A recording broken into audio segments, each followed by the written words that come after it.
સમગ્ર રાજ્યમાં દારૂબંધી અમલમાં આવી એ મહાત્મા ગાંધીની જન્મભૂમિ પોરબંદર શહેર અને જિલ્લામાં અવારનવાર હજારો રૂપિયાનો દેશી વિદેશી દારૂ કબજે થાય છે, ત્યારે પોલીસ દ્વારા 37 લાખના દેશી વિદેશી દારૂ પર રોડ રોલર ફેરવી દારૂના જથ્થાનો નાશ કરવામાં આવ્યો હતો। દારૂનો આટલો મોટો જથ્થો પકડવો અને નાશ કરવો એ બાબત પોલીસ દારૂબંધી મામલે કેટલી સક્રિય છે તે બાબત દર્શાવે છે, તેમજ રાજ્ય સરકાર માટે પણ લાલબત્તી સમાન છે। પોરબંદર પોલીસે ચાલુ વર્ષ દરમિયાન પ્રોહિબિશન ડ્રાઈવ અંતર્ગત જિલ્લાના વિવિધ પોલીસ મથકો દ્વારા કામગીરી કરવામાં આવી હતી, જે અંતર્ગત લાખો રૂપિયાનો દેશી વિદેશી દારૂ પકડવામાં આવ્યો હતો। પકડાયેલા દારૂના જથ્થાનો નાશ કરવા પોલીસ દ્વારા કોર્ટમાંથી પરવાનગી માંગવામાં આવી હતી,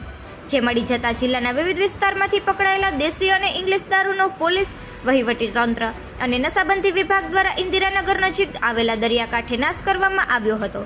જેમાં દેશી દારૂના કુલ 933 કેસમાં ઝડપાયેલા 10 લાખની કિંમતના 13,390 લીટર દેશી દારૂ તથા વિદેશી દારૂના 250 કેસમાં ઝડપાયેલા 27,32,000ની કિંમતની દારૂની 15,852 બોટલ મળી કુલ 37 લાખથી વધુની કિંમતના દારૂ ઉપર રોડ રોલર ફેરવી નાશ કરાયો હતો।